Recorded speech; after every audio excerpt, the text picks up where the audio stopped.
Hi everybody. This is another Creative Courage chat today. I finally have a woman that I'm interviewing. I'm very excited. So, Chardai Fisher, you're my first female guest on this project I'm doing, and I'm glad to have you. Honored. I'm glad to have you on. And I'm going to go ahead because we just met through a mutual contact and a friend and everything. So I'm going to have you go ahead and introduce and tell everybody what it is that you do. Okay. My name is Chardai Fisher. I am a senior artistic educator for a brand called Pravana, and I am also a salon owner here in Phoenix, Arizona at Cosmoholic Salon. And my day-to-day life is either talking about hair color, teaching classes, presenting sales meetings, or behind the chair doing hair, roughing it, and also managing my business. So that's fantastic. So right now, it's in high demand. I mean, even I don't know if you work on old dudes and their beards, but I doubt it. But I definitely need help. I am definitely. I think that's why I'm wearing the hat lately. It's because I think I need to I need some assistance. But I know for a fact that as an art form, hairstyling is one that is very obviously needed by literally everyone, and people are very specific about what their needs and their wants are and who they go to and everything. And right now the industry is suffering because of the social distancing issues and with the virus. I know it's impacted it very, very deeply. I know some friends that are hairdressers and everything. I know they were struggling. When we first talked, everybody universally was still under the order of separation and everything. And I know that in a lot of states they've opened up now. I actually saw a picture of a hairdresser. She looked like she was a surgeon. She was covered so much. She had like a face shield and the thing and everything, gloves, and she's working on somebody getting their hair done. It's a very intimidating environment, seems like, for both sides. But anyway, would you mind if we started off just kind of addressing that right now, kind of the state of the industry? Yes. So from the end of March until about now, most states have been on a mandated lockdown, which means 100% of beauty professionals were completely out of a job starting that day and relying on either a savings account, which most people in this world does not have that, relying on applying for government assistance with unemployment, and then applying for the paycheck protection loans and the SBA disaster funds. So with that being said, you had to have your paperwork together and your finances and your taxes. And a lot of people in our world are not as savvy in that department. So you would see in the groups where people are talking and it's like, I'm on my last meal, or I can't feed my family today. And should I go back to work and work behind the scenes? Do I open the back door up and let my clients come in and cover my doors with black paper? So it became a little bit of a desperation in our world and in our industry. And the crazy thing is, we just got back in the salon on Monday here, and I was asking a few of my clients, I'm like, do you know anybody that's been directly affected? And they're all like, no, I don't know anybody. And I'm like, I know thousands. Right. How do they say no? That's crazy. Everybody, I don't know. They must have been quarantining way early. Maybe. Like one of my clients, she's like, I don't really go anywhere or do anything. I just go to work and come home. And I'm like, well, do you know anybody that's financially impacted? And she's like, no. She's like, I don't have any friends that are in the service industry. She's like, so no. And I was like, well, my life stopped. So the first 24 hours, I knew that my salon was closing on April 4th. Sure. So we had a big party. I brought in food and goodies to let our clients know we're going to go out with the bang, encourage my girls to come. And this was before the whole PPE thing was out, but we were still keeping it at 10 people or less, no double booking. So it was a very slow day. And then that night when I locked the doors, there was no definite day of, hey, when am I coming back to work? So I was a little sad. So that night I'm like up all night long looking at what kind of funding's out there, because I have 9 employees that I need to make sure have something to fall back on. And it was a rough 24 to 48 hours. And then after that, you just have to get creative with things that you're doing to keep in contact with your clients and to still keep some type of income coming in. Right. I think that's interesting. I mean, I think that's something that it's pretty intriguing is what, I mean, it's funny because you can ask, I know I'm going all over the place. I apologize. It's But okay. you ask yourself before this, how I would act in a crisis. And now we have one. And now we have like a global crisis. So Global. all of us know now how we're responding to the crisis. We all know because it's happening right now. And I think it's interesting to kind of consider the fact that, especially in an industry like yours that has been so the same in a lot of ways. Now, the manner in which you serve is different by each individual, but the things you do is pretty the same. You can't cut someone's hair without standing near them. You can't. Yes. You could, but it'd be horrible. You'd have to use You shears. can be Edward Scissorhands or something like Yeah, you have to be that. like you're doing your bushes out in your yard or something. Yeah.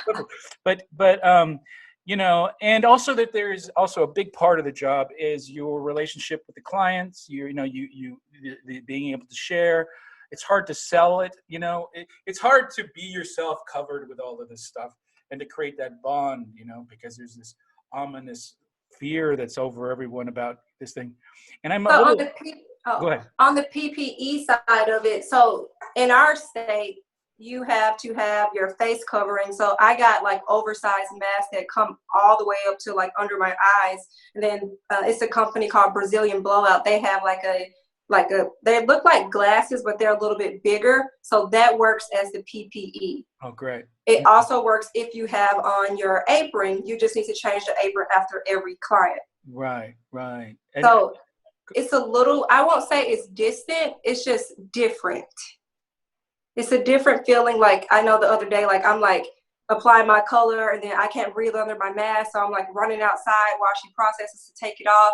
Then I come back in, wash my hands because I went outside, put my mask and everything back on. And then I'm at the shampoo bowl shampooing and I'm like, oh, everything looks so clear. I don't see that black frame around it. I'm like, oh, I forgot to put my glasses back on. So it's like little small things. You start to notice things as you go. Yeah, it's becoming the new way of doing it. But we have to consider the fact this is how it's going to be for a while. So, you know, until something magically happens or somebody finds, a vaccine or something like that where it starts to maybe even out. But that still, there's going to be that worry level. I think even when we have everything and everybody's vaccinated, people are still going to be wearing the masks. And there's still going to be a level of expectation in your business on how you service people. And it's going to be an ongoing thing. I think it's important also to take the temperature down publicly about this stuff, because there is this it seems to this hostility on both sides about how dare you open your business. It's so dangerous. You're putting the public in danger. And I understand that fear. I understand people thinking that and feeling that. That's fine. But then on the other side is, how dare you tell me I can't make a living? How am I supposed to? So there's this I dare you, how dare you, how dare you, how dare yous. And they're turning into all sorts of hostility and anger and people being stupid, walking out in public with guns and doing all this kind of idiotic stuff. And I think that there's a problem there that people need to start empathizing. So that's why I'm glad to talk to you. So people start seeing that feel that way, that feel like they can see, no, these aren't weird, crazy, irresponsible people. These are people that are trying to figure this out and moving forward, because we got to get out of this eventually. Yes. So in the defense of our industry, from the first day you start cosmetology school, you learn a thing called sanitation. Perfect. And you are trained that every person that walks in that door, that sits in your chair, is a walking deadly virus. So we have already taken precautions, and in our minds that every single person that sits in my chair has a virus and can be passed to another person. So we have EPA products, disinfectants, and sanitation rules and laws that we have to stand by to keep the area clean. The only difference is that the industry became a little laxed. So this is like kind of a slap in the face, like take us back to basics. Are you sanitizing that? Are you first sanitizing and disinfecting that chair in between each client? Are you getting a separate cape or apron in between each client? Are you sanitizing and disinfecting your tools? Are you submerging? Are you leaving it in the disinfectant as long as it needs to according to the EPA rules? So for me, I feel with the coronavirus, it is a virus that we have not seen, but it is a virus like any other virus. It's going to start and jump from host to host, mutate. The only difference is that if this virus is going to be deadly to you, it's going to happen at a faster rate. Right.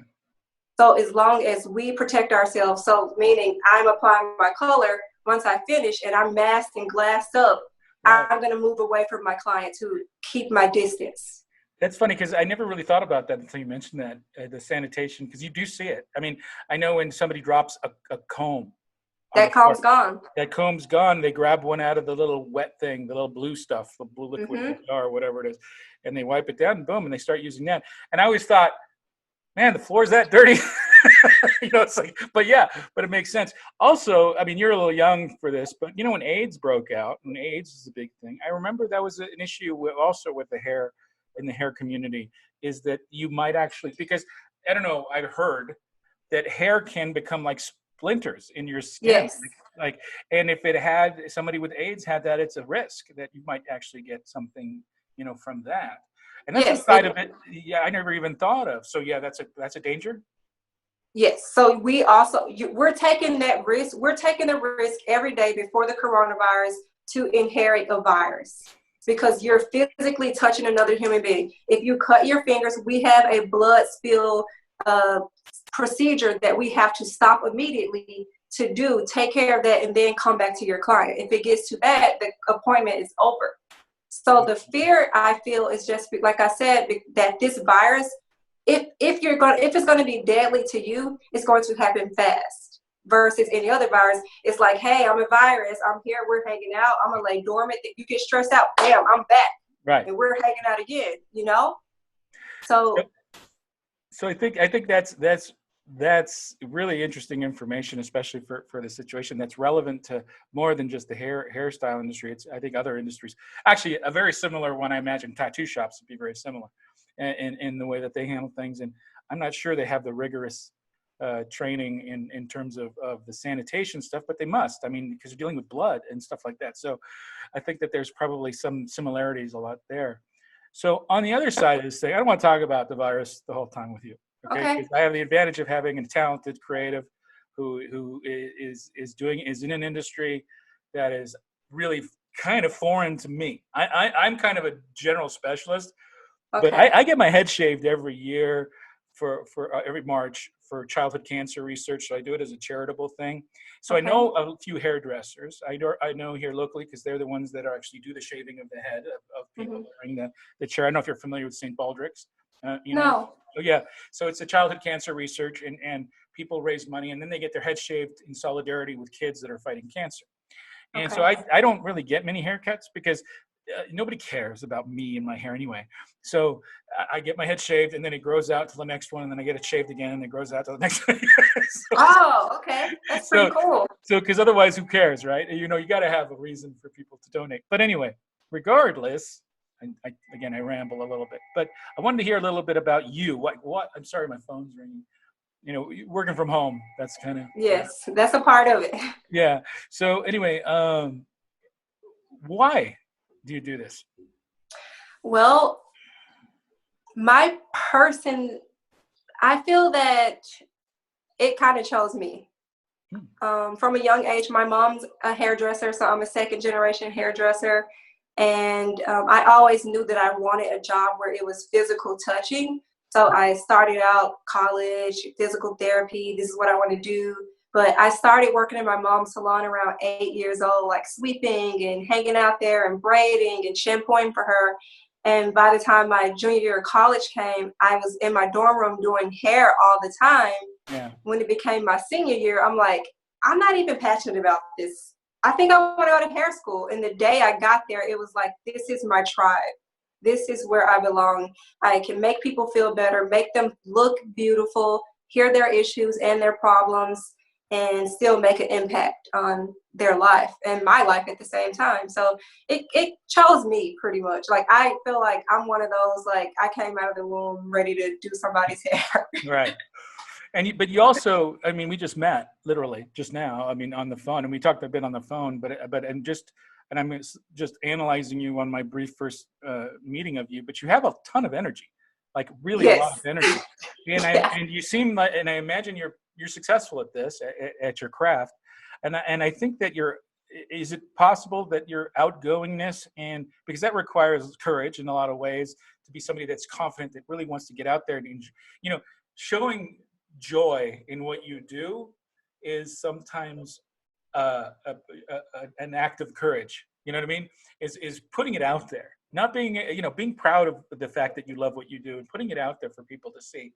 And I think that's inspiring because clearly I will just imagine that when you were little and you watched your mom work, you loved her when she was working because she was probably very animated and having a great time. And Yes. it was something that you really aspired to. I want to be like that. I want to be part of that or have that in my life. And it's funny that it's a chain reaction. So I guarantee you have people that work for you. You'll probably have young people around you. You might have kids. And when they see you working with that energy, it's inspiring to them too, right? Do you find that in your work? Yes. I feel that I'm blessed I'm living my passion and I know what it is. And every day I wake up, it's a great day. There are causes where it's like, oh my God, this happened. But overall, my life is a party every single day, even in the rough times, because I'm doing what I absolutely love to do. Right. And as you said, there are people in our world that are more introverted and they do have a harder time building faster than the people like myself, that I will go out and talk to anybody. I can have a conversation like, hey, how are you doing? What do you do? What's your name? Blah, blah, blah. I'm a hairdresser, like, bam. Versus that girl that's like, she's stuck behind her phone or she's a little more on the shy side, then she would have to take a different route in this industry, but she could still be successful at it. Right. I think it's interesting too, because it has nothing to do with talent. You can be super talented, but it'll be a little introverted, and it's about your craft, right? But Yeah. you go ahead and you do it. And I know a lot of artists who are like that. They're very prolific and they do a lot of work. But then I asked them to do an interview, and they're like, "Oh, I don't want to talk about it. I don't want to show my face and actually be put on the spot," because people feel like, and it's really interesting because because I'm in marketing and I interview a lot of businesses and business owners, and a lot of times they're so cautious about giving an idea and an opinion on something that they're an expert in. So, Yeah. something that they've been doing for 20 or 30 years. And I'm asking a question and they go, well, I don't know. I'm like, how do you not know? It's just something I guess stopping you. it's that feeling of like backlash, like, am I going to say something wrong? So when I have a moment like that in my mind, I'll start off with, well, the way I do it, and you may do it a different way, is this. Yeah. So that I'm opening the window that my way is not the full way. It's just my way, the way that works for me. And you can take a piece of this and then go and do it your way. So it's just, the fear of, what if I say it wrong? What if someone doesn't like what I said? But yeah. Isn't that great though? I mean, I like the not knowing, and for me, I don't even, like, I didn't really, and this is no offense to you. This is how I do it with everybody. I don't do any research. I just go in and talk to people and get to ask the questions. That's why this format's good for me. that's awesome. Because I'm more curious about the discovery process and watching the discovery process and see where it leads you. Then let me plan out all these questions and go ahead and do it. And I could do it that way, and that's probably when I do even at work. I mean, I have an advantage of having a very talented team of people, way smarter than me, and they all and then I kind of go into the meetings.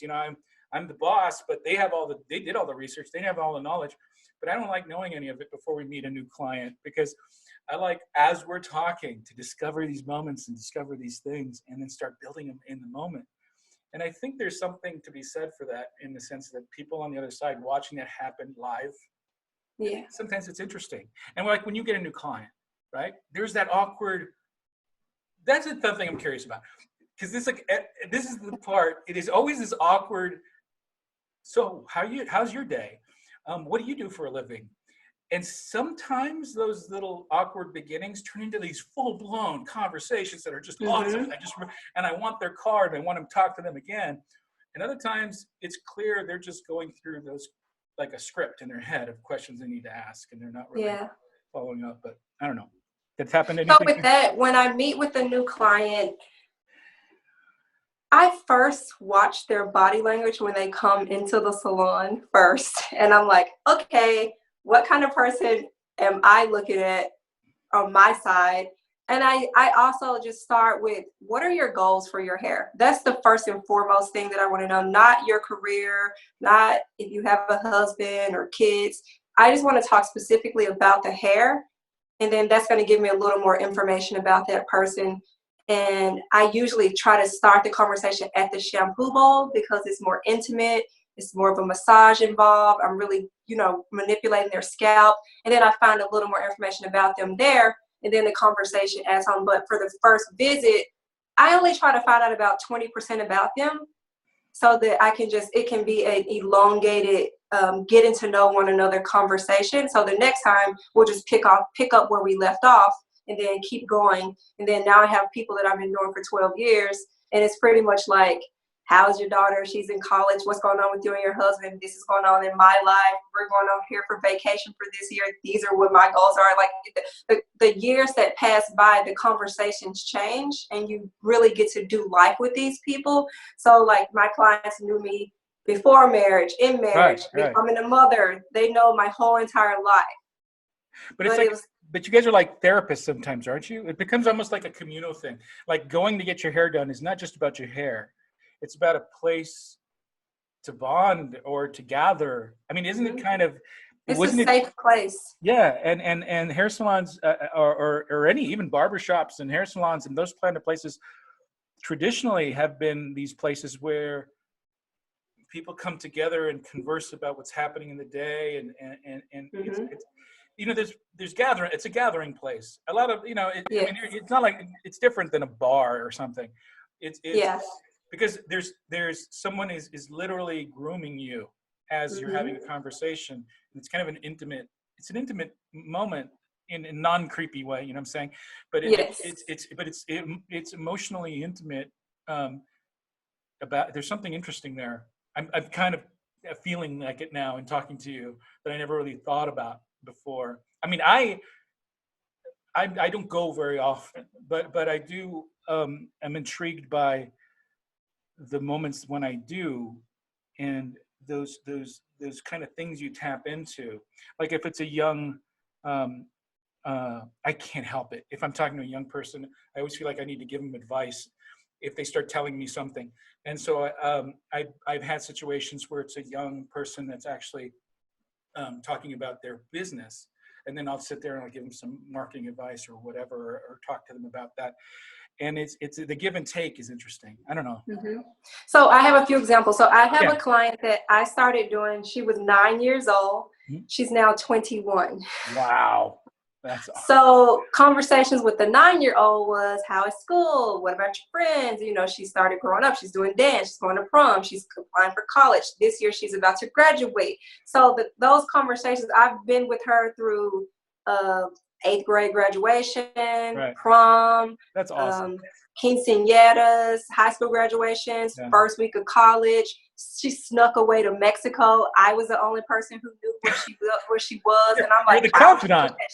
Why would you put that stress on me? Yeah, you're the bad aunt. Yes.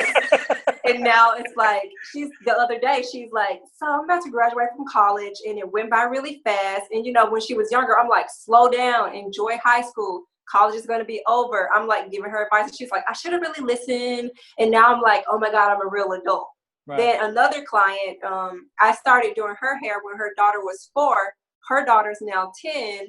So it's like that transition of her life where, I'm seeing her as a younger mother. Now she's an older mother, and just the transition in life, you really do life with these people. About their mom, their cousin, their cat, their dog, their husband. All their secrets we hold in our hearts, but also making them feel great on the outside. Yeah, I think that's something that everybody's missing right now. And I think we're starting to, that might be the good thing about this situation, is that now we're able to kind of miss things that Mhm. we didn't realize we valued, but now we do. And a lot of it is the connection, human connection. Now everybody Mhm. gets it. Now everybody's, before when we took it for granted because we were doing it, now we get to look back and say, man, I just can't wait to give that person a hug again, you know, and I can't wait to, because people, it's funny when you take the time to acknowledge. So I have, okay, I know this isn't about me, but I have a philosophy that when you feel something, especially about someone else, you need to say it immediately. You need to, you can't hold it Yes. in. You need to express it, and it doesn't matter. Don't worry about, you know, awkwardness or whatever. It's good to say the thing, and I've had a lot of really great experiences with doing that. I remember when Albertsons in my local grocery store. Uh, my favorite clerk is Mary that works at that. I don't know what her last name is. Just know she's Mary. And they got bought out by another company, and they fired a bunch of people, and Mary was fired. And then the new grocery store came in, and it was terrible. I hated it. It was great, and I wrote letters about complaints about them and everything, and they cut people's pay. But then Albertsons came back, Okay. and they brought back the staff. Somehow, for some reason, they were able to bring her back, and I saw her again. And I said, Mary, you're back. And I went over to her and gave her a hug. And I said, it's so great to see you. I was like, because I'm just a customer. I just buy Mhm. milk. But I gave her a hug and I told her, I'm so glad. It's so great to see you. And she started crying. And I was Oh, thinking, my intent wasn't to make her cry. My intent was saying, oh, man, I'm so happy to see this person that I appreciated so long. And I'm yeah. glad to see she's employed because she wasn't employed the whole time, and she was saying that she was crying and telling me, yeah, that she was like right at the cusp of running out of money, and then finally they bought it and she got her job back. And I think that was kind of important. Sometimes we never know what people are going through, right? You never know what and so whenever you see something about somebody that you appreciate, you need to tell them, because we need more of that, I think. I love that. Yeah, I think I'm gonna put that one in my back pocket. No. yeah. Use a different name than Mary. Just make up something. Yeah. No, no, but I mean, right? I mean, that's your industry is one of those, has a value to it that I don't know if people appreciated it maybe until now, and I agree. I think that's important, because all you hear about, mostly from women, is I can't wait to get my hair done. I can't wait to get my hair done again. I can't wait, because they've been sitting there trying to do it themselves and they realize I have no idea what I'm doing. Hmm. This is so hard, you know. And now they go, I need my hairdresser back. So there's this deep want for this industry that's not being allowed to to exist because of varying reasons, you know, the obvious reasons. But then sometimes there's a little, I think it's oppressed a little bit also from the other side. But the manner in which, like you said, that you serve, and you with the masks and the glasses, and it's still a risk. And but you know, at some point we need to, if everybody's willing to take that minor risk, Hmm. the people who are going to help getting us out of there are kind of the people that are taking those risks. Yes, And you know, the people who solve the problems are the ones who take the risks. I agree. You know, and I think that it's hard to say that, uh, and I feel like some people might think it's an irresponsible way of looking at it, but I think it's true. I think problems are solved by people who are willing to fail or take risks.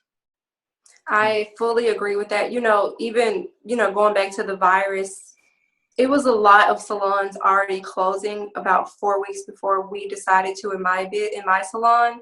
And I know that, like I said, we already take the precautions that we need to at a basic level of what we're taught. And it's probably that way because I did teach beauty school before I took like 4 years off to strictly just teach beauty school. So when I opened my business, I took those same principles. So where it was stylists that's like, I'm afraid for my life. I'm like, I love what I do. Mhm. I'm passionate about what I do. It's what brings me joy. If my clients want to continue to come, I will continue to serve. And unfortunately, if I catch the virus, I just want to keep pushing through because somebody has to keep pushing. Somebody has to keep fighting. Somebody has to put their self out there And we stayed until they gave us a 5 p.m. cutoff, and we cut off at 5 p.m. We sanitized the whole place like it was like we were coming back the next day, and we locked the doors. Right. And even the side of it is, the argument is obviously from the other side as well. You're also putting first responders at risk when you're taking these risks. And I think that we're all, it's again, we're all in a situation where we're trying to deal with this thing moving forward. And people can't go to extremes. They have to consider the fact that people that are taking the risk are taking every precaution that possible to make sure, because they are also terrified of putting people at risk. They're terrified of, nobody that's doing this wants the nurses to have to be in danger because of irresponsible behavior. That's why we're putting in as much responsible behavior as possible. So I think that's just important to say that out loud, is that everybody here realizes and is balancing those two fears: the fear of getting back to work and the fear of keeping people safe. And it's so complicated. I'm not gonna lie. So with wearing the mask in the salon, and then I wear it in the grocery store because I have a 4-year-old with Down syndrome, and she has respiratory issues. So when we go out, I want her to wear her mask. So I have been wearing mine. We had to go to the grocery store one day, and her mask popped. So I took mine off because I didn't want to be that mom with the mask on and her toddler without one. Right. And I'm in the store like looking at everybody, and I'm like, I think I should just go back home and go get another mask. Right, because now you don't want to be seen as the person that's being irresponsible, walking around with a mask. Isn't that true though? Nowadays, people are going to judge those that some people are like, I don't need a mask, I'm brave, or I had the virus already, I'm okay, I'm immune, which I don't even know if that's true anymore. I don't know if that's still the case. But you do evaluate. Now, there's a no masker and there's a masker, Which one am I going to be? Yeah, which one am I going to be? And who do I rather talk to or approach? Who am I going to rather do that? Okay, here's one thing on the salons. If somebody shows up without a mask, I mean, that's going to be okay because of how you. In my salon, if you do not have a mask, we have a mask provided for you. Oh, okay. And it doesn't get in the way? You'll be cutting your you mask have off. To, so I did the test run the Saturday before we opened to the public. So my first client, I blow dry her mask across the room with the blow dryer. I got hair color stuck in her ear. One person, I couldn't get her grays on one section. So I've kind of worked it out now. So if I'm applying my hair color, I have my hair color on the brush, and I kind of move the mask off of her ear, but still holding it and applying it, and then put the mask back on. Same thing on both sides. Shampoo area, if I'm trying to remove hair color, just remove the strap around the ear and get that color off really fast. And blow drying, at that point, I let them know that we are blow drying, and they may want to kind of hold it in place when I'm around the ear so that the mask will stay on. And, from what we hear, is to protect the other person with the mask. But when you have we're only letting 10 people total. So when you have 10 people in the same area, everybody feels protected, because I did a questionnaire. I was like, what are things that you're looking for when you come back in the salon? One person said, I trust you 100%. So I'm not really looking for anything. I'm going to go with what you tell me. Another person said that she was worried about taking it back home to her elderly mother, but so she would be okay with wearing a mask. Another person was like, I just need my grays touched up, and if I need to stand out back and do it, I will. So everybody, most of the women were like, I'm coming in regardless. I know you're going to take good care of us, and I know that you're going to take the precautions. And if I need to wear a mask, great. If I don't need to wear a mask, great. Right. And I mean, you already said you're the mother of a child with Down syndrome. If people think that you're not going to be taking every precaution to protect your child, it's crazy. I mean, it was a 5-page guideline, and I went down and checked off every bullet point on that guideline because, again, I do have that child with special needs that's considered high risk for this virus. Sure. Yeah. So, I mean, I imagine that's incredibly relevant and everything. And it's a lot of responsibility too, to have because you are responsible for their safety, and not only the kids but also your clients and everything. So I think that's important to consider that. So why don't you? So we're getting to some of my point where I usually try to wrap up. Can you tell us a little bit about your business again, and just do a little promo piece Okay. for yourself, if there's a website or something they can visit? Okay, so my salon is Cosmoholic Salon here in Phoenix, Arizona. We are a full service salon: hair, skin, nails, makeup, lashes, and waxing. Our website is cosmoholicsalonllc.com. We are on Instagram, Facebook. You can live chat us. We're a pretty active group of girls because it's mostly girls that work there. And we're just like your neighborhood salon where you can come in and hang out for a little bit and just really get to know our clients. We look at all of our clients as family. We're looking at you that we're going to service you for the rest of our lives. And we just like to have a good time in there. That's fantastic. Sounds like a cool place, and it's kind of far from me. I'm here in Henderson, Nevada, but who knows? Maybe if I'm ever around there, maybe I'll have my kids stop by. She likes to color. She likes to color, and she'd love your hair. But anyway, it was a pleasure talking to you. Thank you for doing Great this. talking to you too. And I'll go ahead and I'll send you the link once I'm done updating this. And I was told to say this. Okay, I feel silly saying it, but I was told by my staff people, if you're watching this and you like it, subscribe, like the video and subscribe, please. Because I guess it helps. Yeah, it does. It helps. Thanks a lot. Thank you. Talk to you soon. Bye. Okay, bye.